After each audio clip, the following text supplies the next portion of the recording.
नमस्कार दोस्तों, आज की इस वीडियो में हम बात करेंगे छत्तीसगढ़ श्रम विभाग के श्रमिक कार्ड 2026 में नवीनीकरण आप कैसे करेंगे। अगर आप नवीनीकरण नहीं कराया है, आपका कार्ड एक्सपायर हो गया है, तो उसको आप कैसे नवीनीकरण करेंगे, वो भी सीएससी के माध्यम से। स्टेप बाय स्टेप मैं पूरी प्रक्रिया आपको बताने वाला हूँ। इसमें दस्तावेज क्या क्या लगने वाले हैं और ऑनलाइन नवीनीकरण का तरीका आसान भाषा में मैं आपको बताने वाला हूँ। वीडियो को अंत तक ज़रूर देखें और हमारे चैनल को सब्सक्राइब ज़रूर करें। तो दोस्तों, आपको सबसे पहले तो अपने सीएससी आईडी से लॉगिन होना है। देखिए, तो इस प्रकार से आपको डैशबोर्ड नज़र आएगा। इस पर आपको यहाँ पर ऊपर कॉर्नर में देखेंगे लेफ्ट साइड में, तो आपको यहाँ पर सर्च बटन पर लेबर कार्ड सर्च करेंगे तो लेबर सर्टिफिकेट आपको यहाँ पर देखने को मिलेगा। ठीक है, लेबर सर्टिफिकेट जिससे आपको केवाईसी भी आप अभी कर रहे हैं। ठीक है, इस पर जैसे क्लिक करेंगे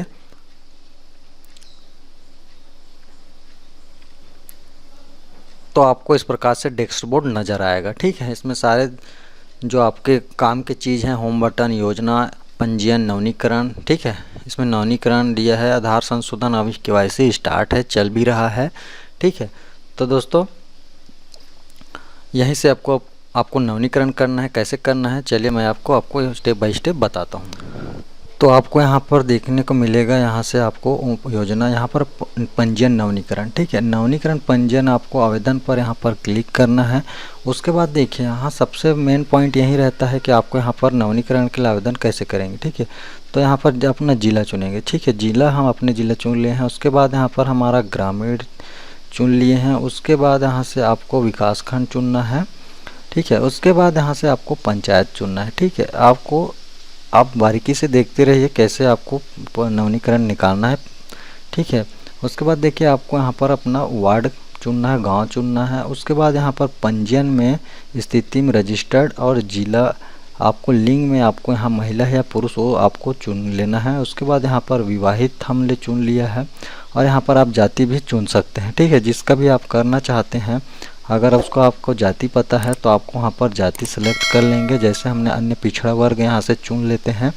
उसके बाद देखिए, यहाँ पर जो उसका कार्य है, कौन सा कार्य में के लिए नवीनीकरण करा है। जैसे हमने मजदूर रेजा यहाँ पर चुन के रखा है और यहाँ से नीचे आएंगे, यहाँ से आपको दिनांक डालना है। ठीक है, उसका पंजीयन कब हुआ था वहाँ से आपको लेना है। जैसे हमारा 2018 में पंजीयन हुआ था, तो हम 1 जनवरी 2018 यहाँ पर दिनांक डालेंगे और इसका अभी हम लेटेस्ट इसी महीने का 1 अगस्त 2026।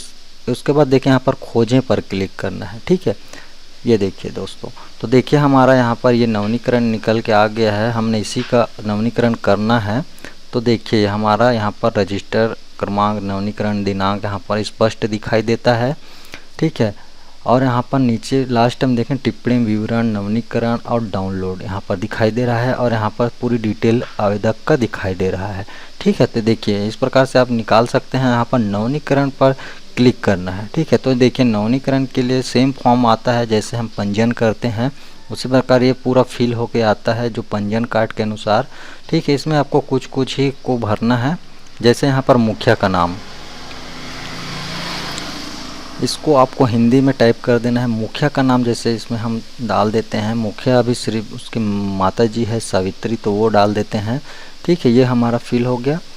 उसके बाद नीचे आएंगे, यहाँ पर आपको voter ID card, ration card दिखाई दे रहा होगा। ठीक है, इसमें देखिए, और आधार कार्ड।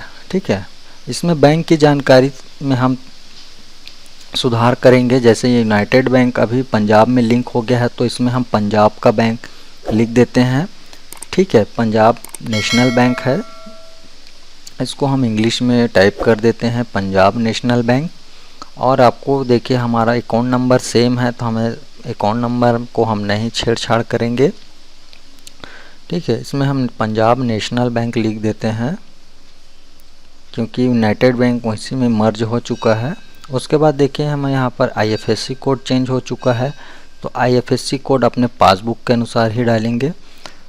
उसके बाद देखिए, यहाँ पर नीचे में आएंगे स्क्रॉल करके, तो आपको यहाँ वर्तमान पता दिखाई देगा।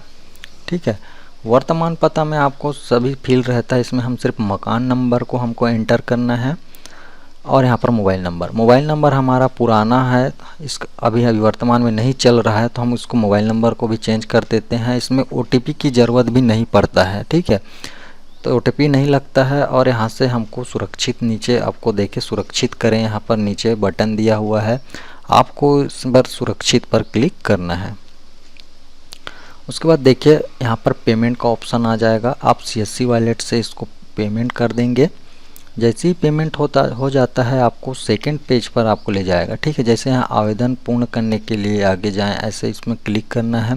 उसके बाद देखिए भाग 2 आ गया है और इसमें आवेदन नंबर भी आ गया है। सबसे पहले तो आप आवेदन नंबर नोट कर लेंगे। उसके बाद यहाँ पर नियोजक का पता, सदस्य, और अगर आप ऐड करना चाहते हैं तो कर सकते हैं, हम नहीं करना चाहते हैं, ठीक है। तो यहाँ पर नियोजक का नाम डालना है, ठीक है। नियोजक में आप ठेकेदार का भी डाल सकते हैं, तो हम एक मज़दूर हैं तो ठेकेदार का नंबर डाल देते हैं, इसमें नाम डाल देते हैं। उसके बाद इसमें उसका पूरा पता, कहाँ पर ये नियोजक है, नियोजक की स्थिति पर कहाँ था वो पूरा डिटेल यहाँ पर डाल देते हैं, ठीक है। इसमें प्रारंभिक जो तिथि है वो आप डाल सकते हैं, कार्य कब से कर रहा है और कब तक किया है उसको यहाँ पर आपको डालना रहता है। ये आपको मज़दूर यानी कि श्रमिक के हिसाब से आपको डालना रहता है, ठीक है। वो जैसे जानकारी देता है आप वैसे ही फिल करिए। उसके बाद देखिए यहाँ पर आएगा कितना दिन कार्य किया है, वो आपको डाल देना है। उसके बाद देखिए यहाँ पर टिप्पणी में आगे जारी है, अभी भी हमारा काम तो आगे जारी रहेगा, ठीक है। उसके बाद यहाँ पर आपको नीचे आएंगे तो यहाँ पर जोड़ सकते हैं, अगर और कोई आप बच्चे का जोड़ना चाहते हैं तो, नहीं तो यहाँ पर सुरक्षित करें पर क्लिक करना है। और देखिए यहाँ वीडियो वेरिफिकेशन आएगा। इसके बारे में भी मैंने वीडियो में बता चुका हूँ कि मेरा नाम किशन कुमार यादव है। इसको आपको नीचे में लिखा हुआ है, इसको श्रमिक को कैमरा चालू करके आपको इसको वीडियो का वेरिफिकेशन करना है, ठीक है। इसको आप जैसे स्टार्ट पर क्लिक करेंगे तो आपको कैमरा के सामने सभी को बोलना रहता है। उसके बाद यहाँ पर सेव पर क्लिक कर देंगे, यहाँ पर ऊपर आपको दिखाई देगा। जैसे ही आपका रिकॉर्ड हो जाता है और यहाँ पर प्रोसीड टू नेक्स्ट पर क्लिक करेंगे, ठीक है। देखिए यहाँ पर दिया हुआ है, ठीक है। तो इसको हम फिल कर लेते हैं, आप अपना कैमरा चालू करके इसको करवा सकते हैं। मैं इसको अभी फ़िलहाल के लिए नेक्स्ट कर देता हूँ, ठीक है। जैसे हमारा वीडियो वेरिफिकेशन हो चुका है उसके बाद देखिए यहाँ से सारी चीज़ें आपको देखने को मिल जाएगा। इसमें आपको लाइव फ़ोटो लेना है, ठीक है। इसमें आपको ऊपर में दिखाई दे रहा होगा हितग्राही का आवेदन नंबर, और ऑनलाइन को फ़ोटो आपको यहाँ पर 50 KB में होना रहता है, लेकिन अभी ये लाइव फ़ोटो ऑटोमेटिक ले लेता है तो इसकी ज़रूरत नहीं है, ठीक है। आपको ओरिजिनल अपलोड करना है इसमें सभी दस्तावेज, और आपको PDF में 500 KB के अंदर, ठीक है। तो इस बात का ध्यान रखेंगे, PDF में ही आपको 500 KB के अंदर ही अपलोड करना है। वो क्या क्या करना है वो भी मैं बता देता हूँ। यहाँ पर राशन कार्ड है, आधार कार्ड है, और नियोजक जो फॉर्म है वो, और पासबुक, ये 4 चीज़ की ज़रूरत पड़ता है, इस बात को ध्यान रखेंगे। उसके बाद यहाँ से आपको लाइव फ़ोटो ले लेना है। देखिए दोस्तों हमने इस प्रकार से फ़ोटो ले ली है, और यहाँ से आपको अपलोड क्लिक कैप्चर फ़ोटो पर क्लिक करना है, ठीक है। जैसे ही अपलोड हो जाता है आपको यहाँ पर सभी दस्तावेजों को PDF में अपलोड कर देना है, ठीक है। तो हमने एक बार फिर से यहाँ रीटेक करके यहाँ से फ़ोटो ले लेते हैं, ठीक है। फ़ोटो हो गया। उसके बाद देखिए यहाँ पर राशन कार्ड को यहाँ से हम यहाँ पर डाल देते हैं। राशन कार्ड का PDF हम बना रखे हैं। आधार कार्ड को भी यहाँ पर हम अपलोड कर देते हैं। आयु सीमा के लिए भी हम यहाँ पर आधार कार्ड ही अपलोड करेंगे। नियोजक का जो फॉर्म है वो आपको यहाँ पर डालना है, ठीक है। नियोजक फॉर्म है यहाँ पर, उसको भी हम अपलोड कर देते हैं। पासबुक यहाँ अपलोड कर देते हैं, और नीचे यहाँ पर आपको कैप्चा दिखाई दे रहा होगा, एक कैप्चा को आपको फिल करना है, ठीक है। जैसे इस कैप्चा यहाँ पर डाल देंगे, यहाँ पर सुरक्षित जो बटन है सुरक्षित करें, इस पर आप क्लिक करेंगे तो आपको यहाँ पर यह अपना फॉर्म सबमिट हो जाएगा, ठीक है। ये फॉर्म आपको अस्थायी, अभी ये देख सबमिट हो चुका है। इसको एक बार जांच लेंगे, इसमें कोई आपको एडिट करना है तो कर सकते हैं, ठीक है। ये हमारा हो गया। यहाँ से सभी चीज़ें नीचे आएंगे तो आपको यहाँ पर सभी दिखाई देगा, डॉक्यूमेंट, और स्क्रॉल करेंगे आपको यहाँ से, ठीक है। यहाँ से आप सुरक्षित कर सकते हैं।